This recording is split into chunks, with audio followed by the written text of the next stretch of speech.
하나님의 말씀 보시겠습니다. 요한복음 15장에서 봅니다. 여러분이 잘 아시는 포도나무의 비유, 요한복음 15장 1절부터 8절까지의 말씀, 우리 주님의 마음을 가지고 우리가 같이 함께 하나님의 말씀을 선포하시겠습니다. 나는 참 포도나무요 내 아버지는 농부라. 무릇 내게 붙어있어 열매를 맺지 아니하는 가지는 아버지께서 그것을 제거해 버리시고, 무릇 열매를 맺는 가지는 더 열매를 맺게 하려 하여 그것을 깨끗하게 하시느니라. 너희는 내가 일러준 말로 이미 깨끗하여졌으니 내 안에 거하라. 나도 너희 안에 거하리라. 가지가 포도나무에 붙어있지 아니하면 스스로 열매를 맺을 수 없음같이 너희도 내 안에 있지 아니하면 그러하리라. 나는 포도나무요 너희는 가지라. 그가 내 안에 내가 그 안에 거하면 사람이 열매를 많이 맺나니 나를 떠나서는 너희가 아무것도 할 수 없음이라. 사람이 내 안에 거하지 아니하면 가지처럼 밖에 버려져 마르나니 사람들이 그것을 모아다가 불에 던져 사르느니라. 너희가 내 안에 거하고 내 말이 너희 안에 거하면 무엇이든지 원하는 대로 구하라. 그리하면 이루리라. 너희가 열매를 많이 맺으면 내 아버지께서 영광을 받으실 것이요 너희는 내 제자가 되리라.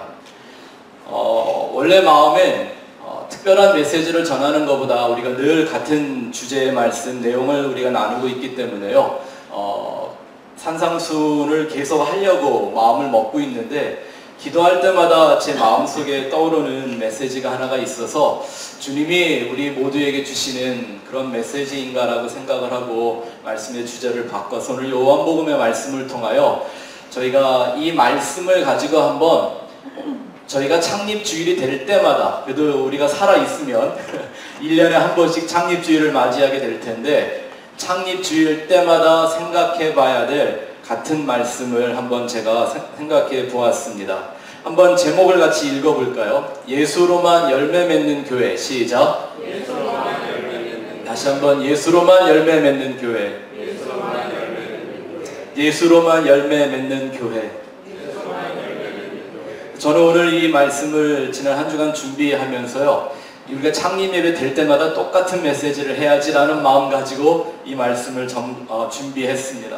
마치 때마다 우리가 한 번씩은 궤도 수정을 해서 우리가 올바른 길로 가고 있는가, 우리가 가고 있는 길을 점검해보고 주의해보고, 또 우리가 건강검진을 정기적으로 받는 것처럼 우리의 교회는 주님의 진리 안에서 진정 건강하게 세워져 가고 있는 교회인가를 우리가 서로 점검해보는 의미로 이 말씀을 같이 나누어 보고자 합니다. 우리가 좀 다 잘 알고 있는 것 하나가 있죠. 무엇이든지 복음의 본질을 벗어나면 그 어떤 것도 우리 주님께는 아무런 의미가 없다는 것을 우리는 이미 잘 알고 있습니다. 출애굽기에서도 배우는 것처럼 잘 보십시오. 광야의 그 이스라엘 백성들이 만나도 먹었습니다. 반석이 깨어져 나오는 생수도 먹었습니다. 어떤 시대, 어느 민족이, 어떤 사람들이 하나님의 기적을 그렇게 날마다 생활처럼 경험하며 살았습니까? 그들도 계명을 받았고 그들도 열심히 성막을 지었습니다. 제사도 다 드렸습니다. 그럼에도 불구하고 약속의 땅을 보지 못하고 광야에서 그들이 다 죽었다는 사실을 우리는 절대 잊어버리면 안 됩니다. 우리는 이 광야 같은 세상에서 그와 마찬가지의 역사를 이루어가고 있는 하나님의 사람들이고 예수 그리스도와 함께 세워져가는 교회입니다. 스데반 집사가 그 광야의 백성들을 광야 교회라고 불렀던 것처럼 우리에게도 이러한 교회를 세워가는 역사에 동참하고 우리가 힘을 다하여 수고할 때 약속의 땅을 볼 수 있는 사람들로 이 일을 해나가야지, 그렇지 않다면 하나님에게는 아무런 의미가 없는 헛된 수고가 될 수 있음을 우리가 잊지 말아야 할 것입니다. 오늘 우리 본문의 말씀을 좀 공부하기 전에 먼저 우리가 하나님을 경외함에 대해서 한번 짚어보고 나가기를 바랍니다. 우리가 이렇게 함께 교회를 세워가는 일에 있어서 하나님에 대한 그 진정한 경외함, 그것을 잃지 말아야 합니다. 하나님을 경외한다라는 것, the fear of the Lord. 여러분들 이 뜻을 많이 잘 배우셨을 겁니다. 이건 단순한 어떤 무서움이나 공포 이런 거 말하는 게 아니죠. 어떤 공포심이나 무서움, 나보다 힘이 세고 혹은 권력이 높고 돈이 많고 지식이 많은 나보다 잘난 사람 앞에서 우리가 어떤 두려움 혹은 공포심, 무서움 이런 걸 느끼는 거는요, 경외함이 아니라 그냥 쪼는 거죠. 이런 것들 다 자기 사랑이나 자기 보호 본능에서 비롯되는 심리인 것이지 그런 건 진정한 하나님을 향한 경외함이 될 수가 없습니다. 또 우리는 가끔 이 하나님을 경외함이라는 걸 설명하려고 이런 말들을 좀 씁니다. 거룩한 두려움, 그렇게 많이 우리가 얘기를 하지 않습니까? 그러면서 그것이 바로 하나님을 향한 우리의 믿음과 사랑과 존경심을 표현하는 최상급의 표현 방식이다. 예, 좋은 설명입니다. 근데 이것도요, 조금 엄밀하게 우리가 분석을 해보면 그 역시 인간의 수준에서 할 수 있는 어떤 것으로 좀 약화시킨 정의에 불과하죠. 성경을 보면 정말 하나님을 대면해서 그 하나님의 거룩함과 그 하나님의 영광에 압도되어 그 경외함이 뭔가를 경험한 사람들의 얘기를 들어보면 단순히 어떤 내 안에 있는 하나님에 대한 생각을 표현하는 것이 아니었음을 알고 있습니다. 그들은 하나님을 만날 때마다 오히려 하나님을 기뻐하고 반가이 맞이할 수 있었던 것이 아니라 그 하나님 앞에서, 거룩하고 절대적인 하나님 앞에서 부정한 자신의 존재마저 부인할 수밖에 없는, 또 타락한 자기를 스스로 저주할 수밖에 없는 상태에 들어갔습니다. 하지만 그러한 죄인들을, 그러한 인생들을 용납해 주시는 그 하나님의 은혜와 사랑 안으로 녹아 들어가는 것, 그것이 적어도 구약의 성도들이 말하는 하나님에 대한 경외함이었습니다. 신약 시대에도 그 의미는 다르지가 않습니다. 진정 예수를 알면 알수록 그 예수 그리스도의 십자가의 비밀을 깨달으면 깨달을수록, 그 십자가와 부활의 신비를 배우면 배울수록 하나님의 사람들은, 그리스도의 사람들은 점점 더 자기를 그 앞에서 부인하게 되고, 아직까지도 자기 안에 남아있는 그 죄성, 옛사람의 모습을 스스로 저주하게 되고, 오직 그 예수의 은혜만, 그 사랑만 구하고 간구하게 되는 것입니다. 저는 감사하게도 주님이 저를 처음 찾아오셨을 때 이러한 경외함의 순간을 아주 조금 맛보았습니다. 제가 한번 간단하게 간증을 드린 적이 있었는데요. 저는 제가 주님을 만나고 싶어 만난 게 아니라 그분이 억지로 찾아와서 만나 주셨습니다. 할렐루야. 얼마나 믿음이 없는지요. 얼마나 답답하고 얼마나 고집스럽고 완고한 인생이었는지 보여주고 들려주지 않으면 도저히 믿을 수 없는 그런 인생인 줄을 주님이 아셔서 찾아오셨습니다. 저한테 처음 보여주신 건 빛이었습니다. 두 번째는 그 빛보다 덜 밝은 빛으로 나타나는 십자가였으며, 세 번째는 그 십자가에서 더 밝은 빛으로 인자의 형상을 하고 제 앞에 걸어 내려오시는 예수님이었습니다. 그 예수 그리스도의 그 형상이 제 앞에서 뚜렷해질수록, 분명해질수록 저의 회개는 점점 깊어졌습니다. 처음에 빛을 보았을 때는요, 남들 다 하는 것처럼 그냥 양심적인 회개하게 되더라고요. 아, 내가 참 우리 부모님들에게 잘못했구나. 내 가족들에게, 특히 내 동생들에게 잘못한 건 많구나. 왜 내가 내 주위에 있는 사람들에게 그렇게 못되게 굴었었나. 이런 거 회개하다가 십자가가 보이니까 모든 나의 죄가 세상이 말하는 도덕적이나 그런 윤리적인, 유교적인 그런 죄가 아닌 내가 하나님을 향하여 범했던 그런 죄악들이 나도 내가 보고 싶어 보는 게 아니라 그냥 다 보여지더라고요. 그 십자가에 못 박혀야만 되는 죄악들이. 그러다가 그 십자가에서 내려오시는 예수 그리스도를 보았을 때는요, 정말 뭐 누가 그러잖아요. 뭐 예수님 만나면 기쁘다고요. 하나도 안 기쁘더라고요. 두렵고 떨리고. 왜냐하면 내가 죽인 그 예수가 내 앞에 서 있다라는 게 얼마나 두려웠나 모릅니다. 그래서 그 앞에서 내가 할 수 있는 고백은 하나밖에 없었습니다. 난 정말 구원받기에 합당하지 못한 그런, 차라리 저주를 받아야 마땅한 죄인이구나. 그리고 저 역시도요, 제가 태어난 날, 제가 태어난 시를 한탄하는 수준까지의 회개를 그 경외함 앞에서 해보게 되었습니다. 이게 예수 그리스도, 그 하나님을 온전히 만나며 그에 대한 경외함을 가지고 살아가는 하나님의 사람 성도들이죠. 성경은 말하기를 이렇게 하나님을 경외하는 것이 모든 지식과 지혜의 근본이라고 그랬습니다. 우리 잠언 말씀 한번 같이 볼까요? 잠언 9장 10절 말씀 한번 같이 크게 읽어보겠습니다. 시작. 여호와를 경외하는 것이 지혜의 근본이요 거룩하신 자를 아는 것이 명철이니라. 다시 한번. 여호와를 경외하는 것이 지혜의 근본이요 거룩하신 자를 아는 것이 명철이니라. 아멘. 잠언은 이렇게 하나님을 경외하는 것과 하나님을 아는 지혜, 하나님을 이해하는 명철, 이것을 결코 분리시키고 있지 않습니다. 그 하나님을 경외함이 모든 지식과 지혜의 근본일 뿐 아니라 오히려 그 경외함이 없는 지식과 지혜는 패망의 길이요 멸망의 길이라고 잠언은 우리에게 설명을 해주고 있죠. 왜냐하면 그것이 바로 선악과를 따먹고 타락한 인생들이 언제나 추구하게 되는 자기중심적인 종교와 관념들이 될 수 있기 때문입니다. 무엇이 사라지면? 하나님에 대한 경외함이 사라지고 나면. 왜 성경이 말하는 모든 행위를 이 땅에 우리 사람들이 하면서도 인간은 부패해질 수밖에 없습니까? 어떻게 감히 하나님 앞에 다른 불을 가져오고 똑같은 성경을 펴놓고 보고 있으면서도 어떻게 다른 복음을 말하며 다른 예수를 증거하고 다른 영을 전할 수가 있겠습니까? 한 가지 이유 때문이겠죠. 그들의 신앙 체계 속에 하나님에 대한 경외함이 사라졌기 때문입니다. 여러분, 이거 하나 우리가 명심하고 지나가야 합니다. 하나님에 대한 경외함이 사라지는 순간 그 사람 안에는 자기 자신에 대한 경외함만 남습니다. 하나님에 대한 경외함이 내 안에서 사라지면 나는 오직 나 자신만 경외하며 사는 그런 천박한 존재가 되고 맙니다. 성도에게서, 교회 안에서 이 하나님에 대한 경외함이 사라지면 그건 아무것도 아닙니다.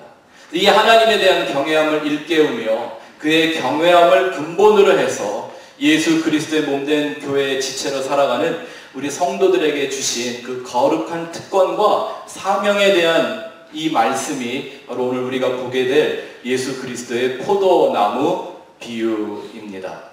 우리는 아마 교회를 다니는 성도들이라면 적어도 매년 한 번쯤은 이 포도나무의 비유를 한 번쯤은 다 듣게 될 겁니다. 먼저 전체적인 그 핵심을 먼저 한번 살펴보고 중요한 내용들을 좀 분석을 좀 해보도록 하죠. 이 참 포도나무 비유의 핵심이 있습니다. 그거는 결정적으로 이거 한 가지도요. 예수님만이 참 포도나무이시고 우리는 그의 가지가 되어야 한다라는 것입니다.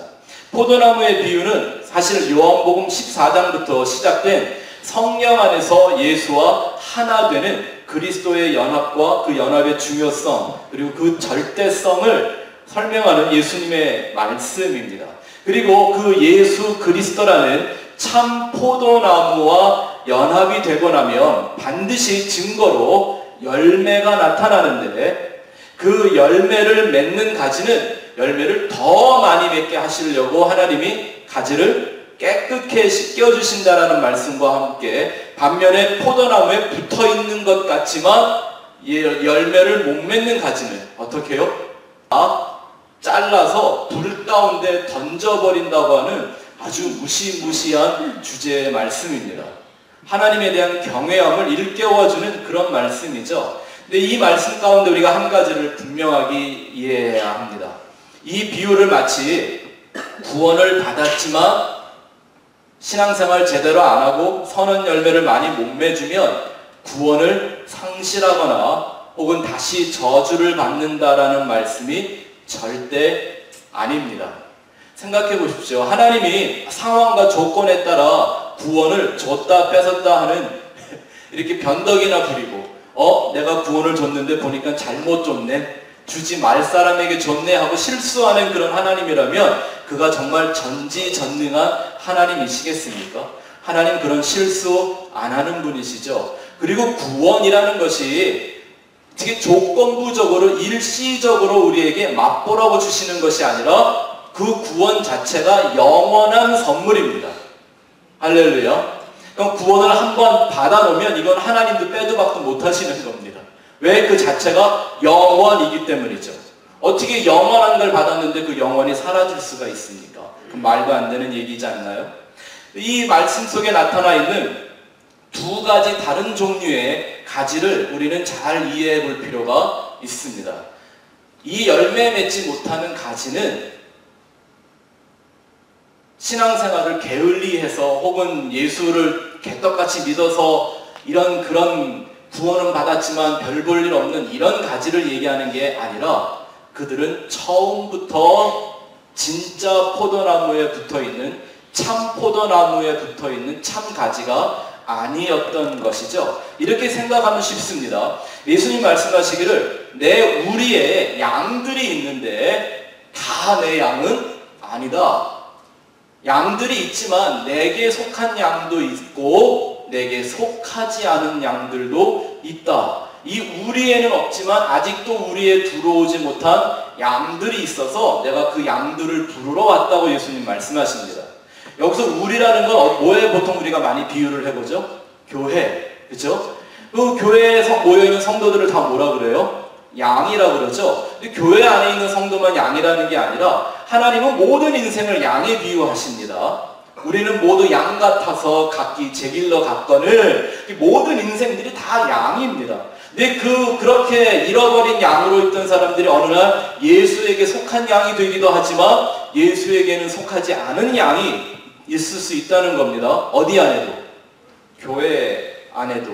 이해가 되시죠? 이런 비유는 복음서에 예수님이 계속적으로 반복적으로 설명을 하십니다. 두 사람이 한 맷돌을 갈다가 한 사람은 올라가고 한 사람은 남고 똑같은 얘기죠. 비유의 포인트가 똑같습니다. 설명만 달랐던 거지. 두 사람이 같이 밭을 갈다가 한 사람은 올라가고 한 사람은 남는다고 그랬습니다. 같은 밭에서 자라나는데 거두어 놓고 보면 어떤 것은 알곡이고 어떤 것은 가라지이다. 이게 다 지금 똑같은 포인트입니다. 설명하는 방식만 달랐던 것이지요. 그러니까 여기서 말씀하고 있는 이 가지, 이 두 개의 가지는 한 가지는 참 포도나무에 붙어있는 참 가지가 돼서 오직 그 참 포도나무라고 하신 예수 그리스도의 진액, 그 생명을 받아 열매를 맺는 가지를 말하는 것이고요. 그렇지 않은 가지는 가지처럼 보이긴 하지만 거머리처럼 딱 붙어 있기는 있지만 그들은 열매를 맺을 수도 없고 그 열매에는 관심도 없는 가지들이다 라고 설명을 하고 있는 겁니다. 쉽게 말하면 이겁니다. 교회라고 다 교회 아니고 성도라고 다 성도 아니다라는 거죠. 간단하게 말하면 그런데 제가 이렇게 복잡하게 좀 말씀을 드렸습니다. 예수님도 늘 그러시니까. 우리가 한번 생각해 봐야 합니다. 나는 정말 열매를 맺고 있는 그 가지 맞는가? 만일 참 포도나무에 붙어있는 참 가지라면 열매를 안 맺을 수가 없겠죠. 우리는 과연 열매 맺는 교회인가? 1년이라는 시간을 보냈는데 우리는 정말 그 포도나무가 참 포도나무가 맺기를 원하시는 그 열매를 맺었는가? 우리가 이런 거를 한번 스스로 점검해 봐야 되지 않겠습니까? 이러한 말씀을 주님이 말씀하시고 그 열매 맺지 못하는 가지는 잘라버려서 불 가운데 던지겠다고 하는 것은 하나님의 목적이 저주라서가 아니라 오히려 그 저주의 길 가운데 빠지지 않고 참된 구원으로 인도하시기 원하는 우리 예수님의 초청이라고 할 수가 있겠죠. 그래서 이 좁고 협착한 생명의 길을 이렇게 주의하여 찾아가는 것이 얼마나 중대한가 그 일을 말씀해 주시기 위함입니다. 그렇다면 그 참 포도나무에서 그 참 포도나무에 붙어있는 가지에서 맺혀지는 열매 뭐라고 할 수가 있겠습니까? 다양한 열매를 우리가 적용을 하고 설명을 해볼 수가 있지만 요한복음 15장을 떠나지 않고 그 안에서만 설명을 한다면 간단하게 이렇게 말할 수가 있습니다. 8절부터 시작되는 제자라는 것과 15장 후반부터 말씀하시는 친구라는 겁니다. 포도나무를 말씀하시고 가지를 말씀하시고 가지에 맺는 열매를 말씀하시면서 그분이 하신 말씀이 제자와 친구에 대한 얘기를 하십니다. 그러니 이 얘기를 15장이라는 이 컨텍스트를 벗어나지 않고 이해를 한다면 그 포도나무 나무에서 맺혀지는 열매는 뭐여야 한다? 제자와 친구여야 한다. 누구의 친구? 예수님의 친구. 누구의 제자? 예수님의 제자인 거죠. 우리가 이것을 단순히 그 별거 아니네.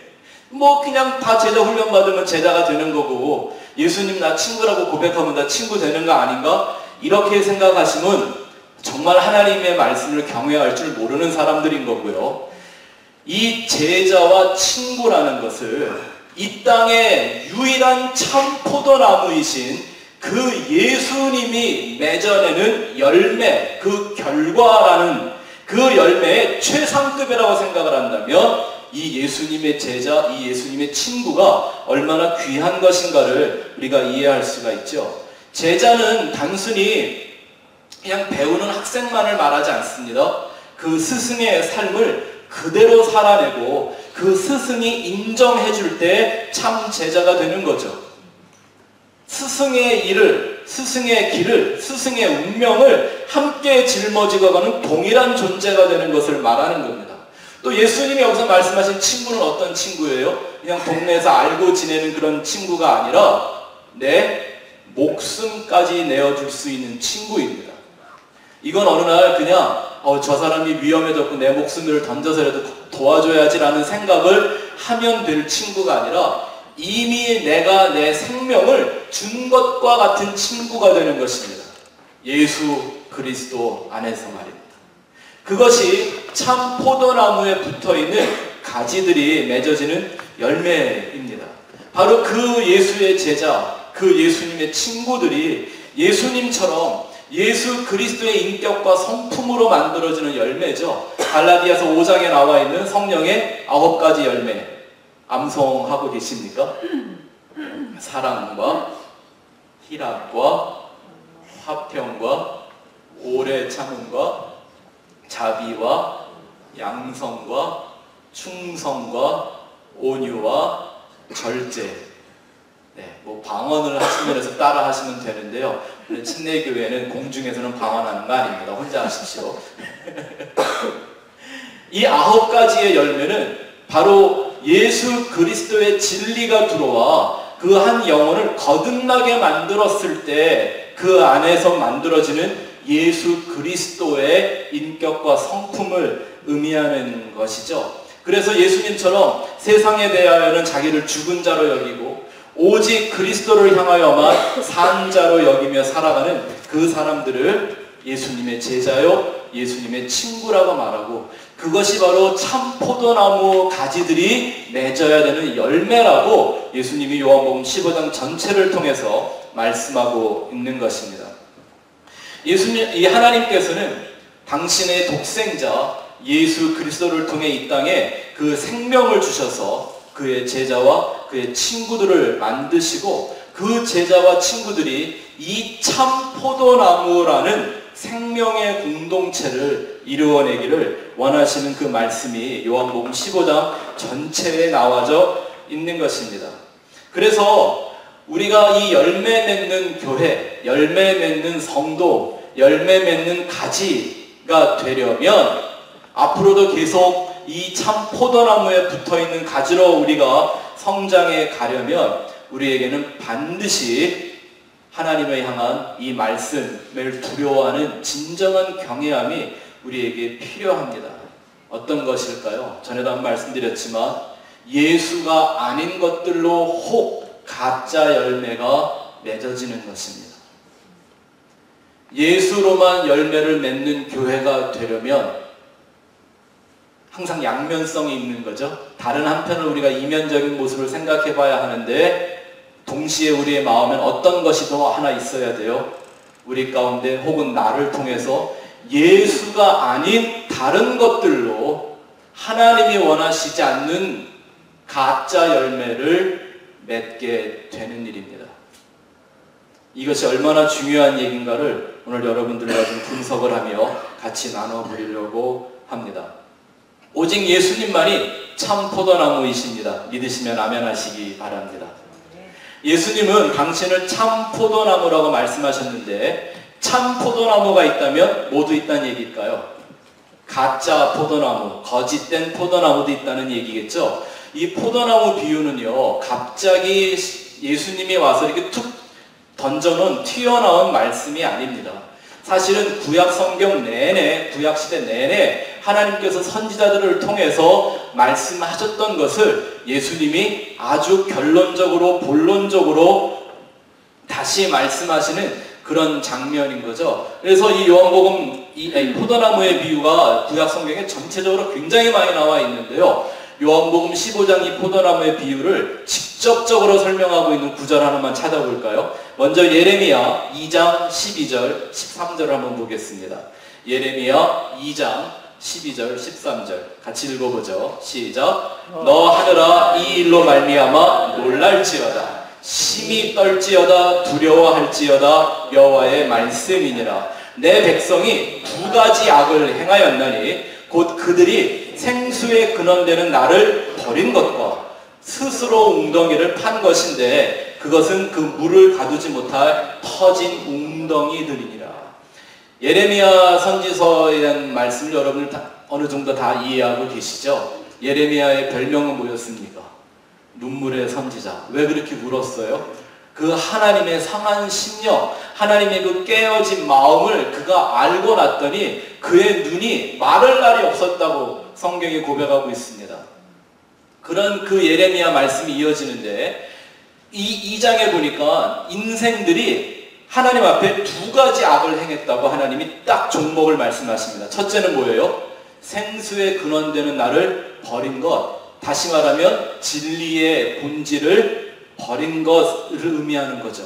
이 사람들 여전히 종교생활 잘하고 있는 사람들이었습니다. 율법 나름대로 잘 지키려고 애쓰던 사람들이었습니다. 그런데도 불구하고 하나님이 말씀하시기를 저들은 생명의 근원이 되는 나를 버렸다. 그리고 두 번째는 뭐예요?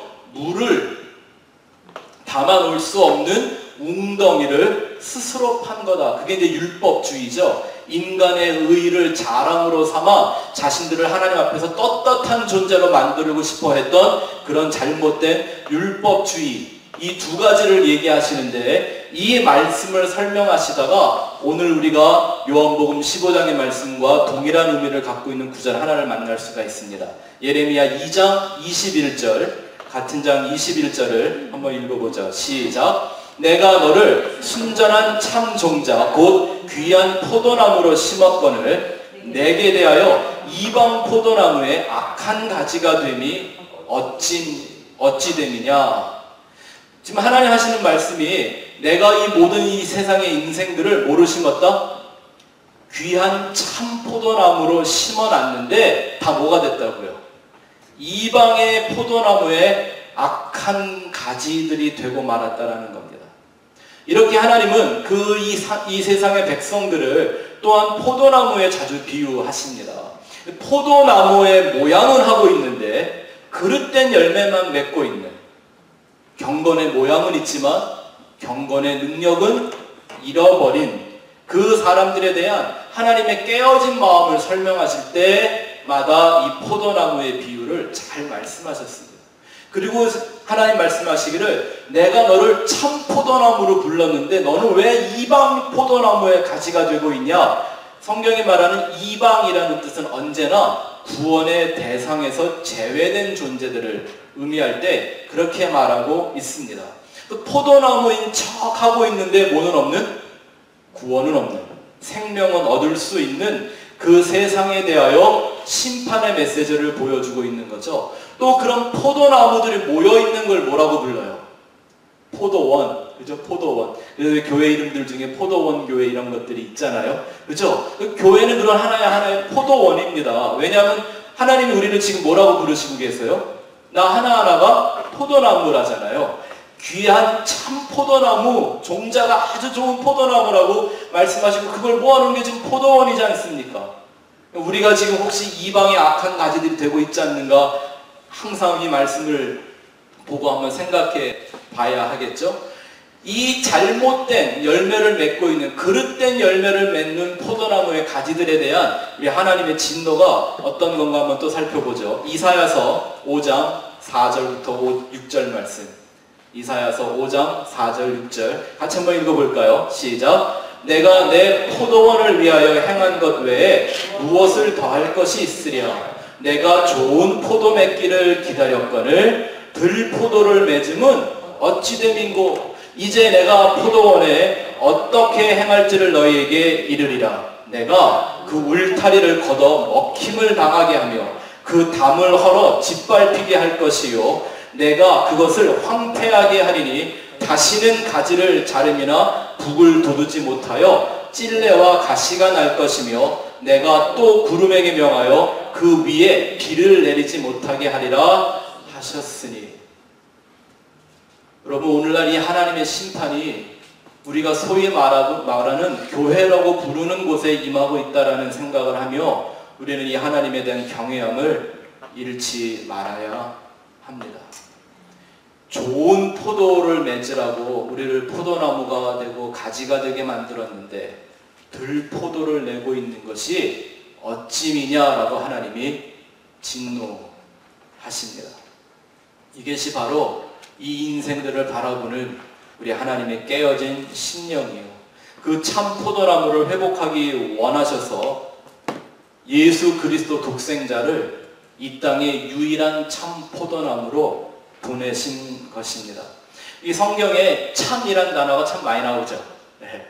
참말 뭐 이런 거 얘기 많이 하죠. 참된 거. 이 참이라는 말이요 알레띠노스라는 말인데 그거는 알레테이아라고 하는 진리와 같이 연결되는 말입니다. 그러니까 참 포도나무다라는 말은 진짜 포도나무 혹은 진실한 포도나무라고도 직역을 해볼 수가 있지만 그 안에 담겨있는 의미는 진리의 포도나무인 것입니다. 생각해 보십시오. 뭐 진실한 거, 진짜라고 말하는 거, 그 안에 진리가 빠져 있으면 그건 아무것도 아닙니다.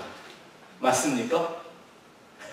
아무리 사람이 자기가 양심으로 진실하다고 말해도 그 안에 뭐가 없으면, 이 하늘의 영원한 진리가 없으면 그는 여전히 하나님이 보시기에는 거짓 증인에 불과한 것입니다. 그렇다면 어떻게 우리와 같은 이 들포도 같은 인생들이, 가짜 포도나무, 들포도나무의 가지와 같은 인생들이 이 참 포도나무의 가지가 될 수가 있겠습니까? 이게 중요한 거죠. 로마서 말씀에 나오는 접붙임을 한다라는 말씀의 축복과 신비가 바로 이것입니다. 로마서 11장에 보면 이 접붙임에 대한 얘기, 이 영어하는 애들은 그래프팅이라고 이해를 하면 좋을 거예요. 이 접붙임이라는 얘기를 하고 있는데 로마서 11장 17절 한번 읽어보죠. 로마서 11장 17절 시작. 또한 가지 얼마가 꺾이었는데 돌 감람나무인 내가 그들 중에 접붙임이 되어 참 감람나무 뿌리의 진액을 함께 받는 자가 되었은지. 아멘. 이걸 구원이라고 말하고 이것을 예수 그리스도와의 연합이라고 말하는 겁니다. 우리는 이 땅에 내려와 다 들포도가 됐고 다 이방의 악한 가지가 되고 말았는데 하나님이 그들을 어떻게 해요? 그의 은혜와 사랑으로 다시 잘라다가 참 감람나무에, 참 포도나무에 접붙임을 시키는 겁니다. 이 로마서 11장 전체의 말씀이 그거거든요. 참 감람나무, true olive tree가 있고 돌 감람나무, wild olive tree가 있는 거죠. 이 돌 감람나무가 참 감람나무에 접붙임을 받는 얘기 얼마나 신비합니까? 비록 돌 감람나무를 할지라도 하나님이 그걸 잘라서 참 감람나무에 접붙임을 시키면 이 돌 감람나무가 참 감람나무의 진액을 받아 돌 감람나무 주제에 참 감람나무의 열매를 맺는 겁니다. 아멘.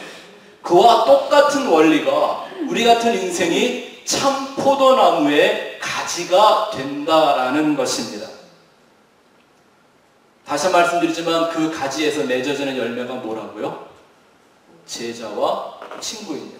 잘 생각해 보십시오. 이 땅에 오신 예수 그리스도, 참 포도나무라고 하시는 그 예수 그리스도가 이 땅에 맺어놓고 가신 열매가 뭡니까? 예수 그리스도의 제자와 그를 위하여 생명도 내어 바칠 수 있는 친구들을 남겨놓으셨습니다.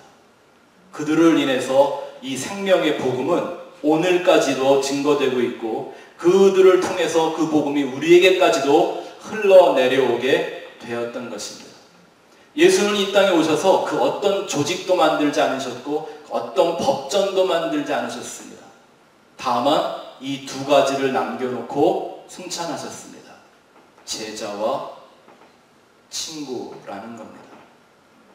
그러면 우리가 진정 그 참 포도나무 가지에 접붙임을 받은 참 가지라면 우리의 삶을 통해서 어떤 열매가 맺어져야 하나요? 그렇죠.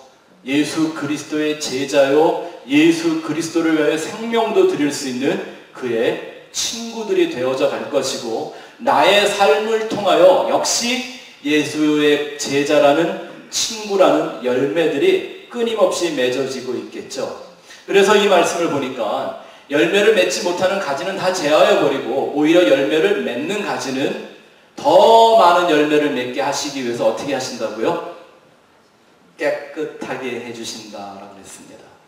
할렐루야. 깨끗하게 한다라는 게 뭡니까? 그건 깨끗한 것만 남기고 부정한 것 싹 다 제하여 버리는 작업을 말하는 겁니다. 농사에 입각해서 말하면 잔가지를 쳐내는 거죠. 네. 참 우리가 그동안 잔가지 때문에 참 수고 많이 하셨죠? 예, 열매도 맺지 못하는 그 잔가지들 그거 기르고 사느라고 참 애들 많이 쓰고 살았을 겁니다. 근데 하나님이 원하시는 것, 열매를 맺는 가지는 오히려 더 많은 열매를 맺기 위해서 깨끗하게 해주신다. 무엇으로? 하나님의 말씀으로. 그러니까 예수님이 설명을 다 해주셨잖아요. 너희는 내가 일러준 말로 이미 깨끗하여졌으니, 이 본문에 지금 나오는 말씀이잖아요. 그렇죠?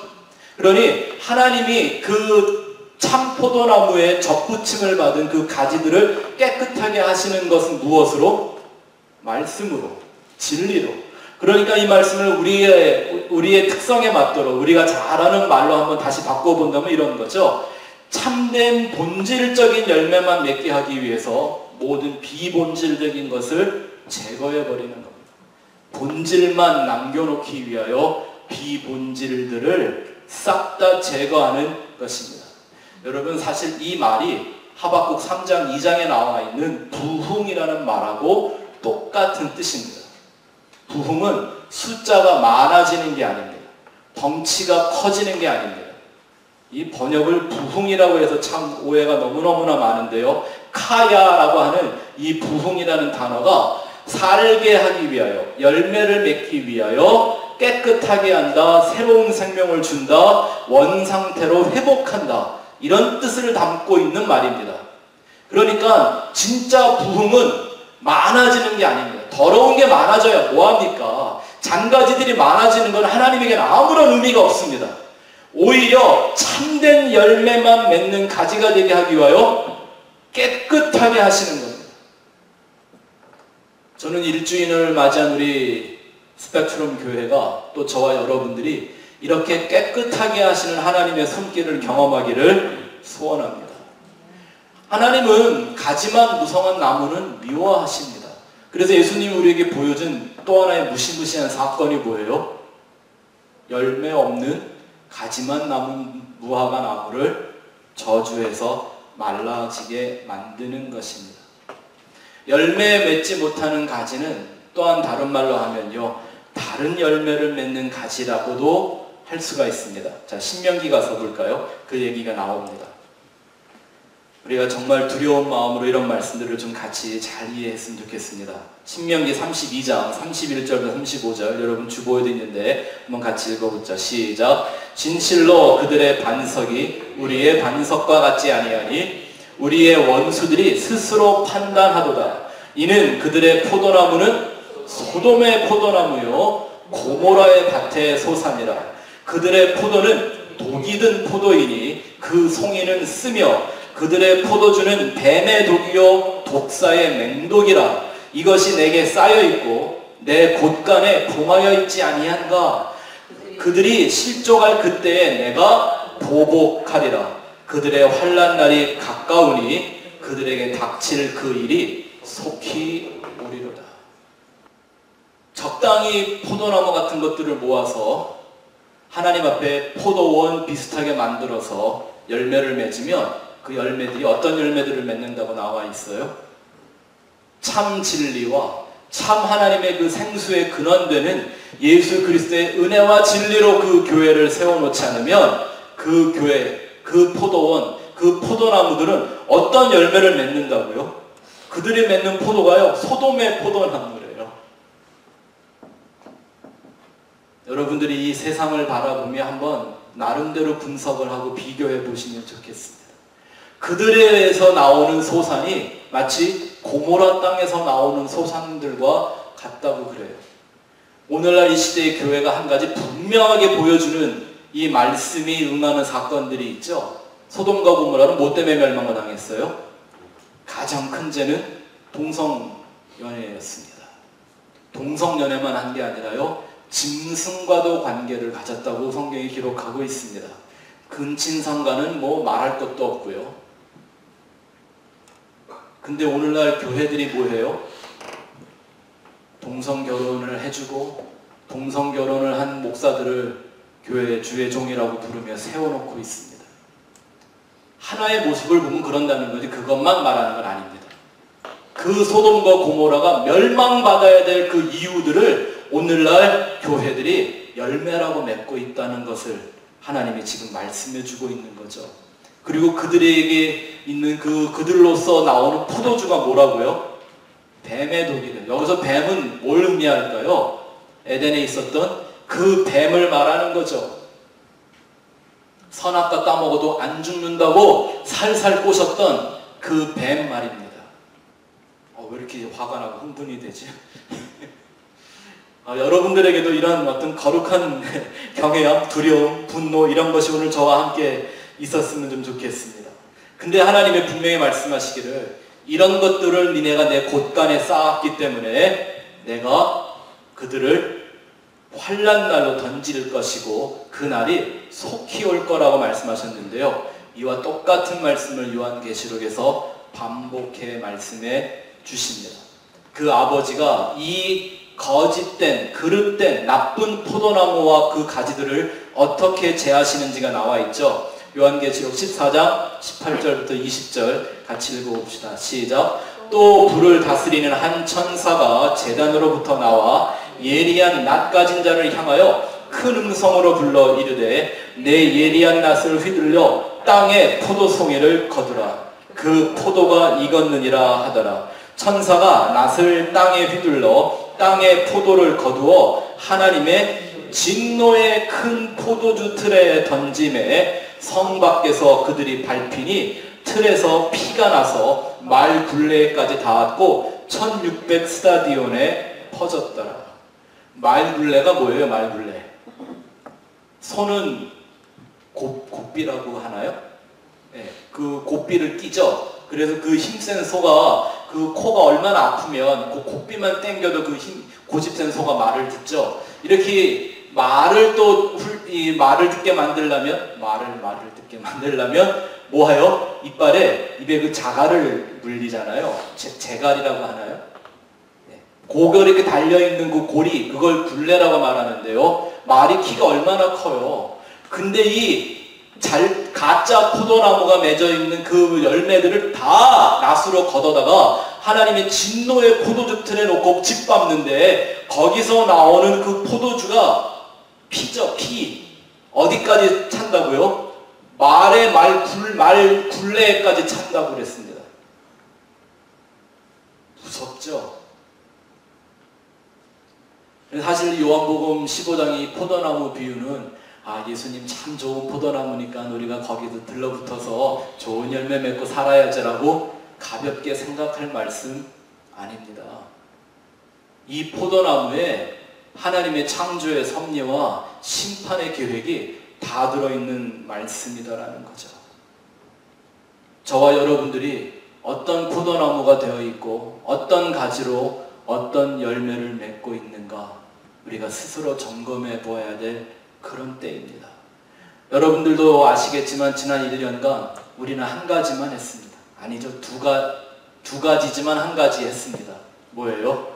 예수 그리스도의 십자가만 전하고 또 그 십자가의 도를 듣고 또 증거할 수 있는 제자들만 세웠습니다. 제가 왜 이것에 고집을 세우냐 하면 그 일만이 주님이 하시는 것이요 그것만이 참 포도나무 가지에 붙어있는 그 가지의 삶을 살아서 하나님이 원하시는 그 열매를 맺는 일이기 때문입니다. 우리 얼바인 스펙트럼 교회는 앞으로도 이 일만 계속할 겁니다. 그래서 하나님 우리를 더 깨끗하게 하셔서 진정이 마지막 시대에 예수께서 나의 제자여 나의 친구라 부를 수 있는 열매들을 맺는 그 교회가 되기를 바랍니다. 오직 그 예수로만 열매 맺는 교회라는 마음을 가지고 우리가 시편의 말씀 하나를 같이 읽고 마치려고 합니다. 이것이 저와 여러분들이 얼바인 스펙트럼 교회를 한 포도나무 공동체가 되어 섬기는 우리의 심령이기를 소원합니다. 같이 읽어볼까요? 시작. 여호와를 경외함으로 섬기고 떨며 즐거워할지어다. 그의 아들에게 입맞추라. 그렇지 아니하면 진노하심으로 너희가 길에서 망하리니 그의 진노가 급하심이라. 여호와께 피하는 모든 사람은 다 복이 있도다. 아멘. 놀랍지 않습니까? 이게 다윗의 시편인데요. 다윗은 이미 그 시대에 하나님의 아들에 대한 계시를 알고 있었습니다. 그래서 그가 말하기를 뭐라고요? 너희는 그 여호와 그 주인을 경외함으로 섬기며 떨며 뭐해라? 즐거워해라. 그러면서 또 뭘 하라고 얘기합니까? 그 아들에게 입맞추라. 이게 교회입니다. 이것이 성도입니다. 얼바인 스펙트럼 교회 그 참 포도나무의 증거를 가지고 그 포도나무의 열매만 맺는 이 시대의 교회 되기를 간절히 소원합니다. 그리고 그 일에 동참해 주시는 여러분들께 다시 한번 깊은 감사의 말씀을 드립니다.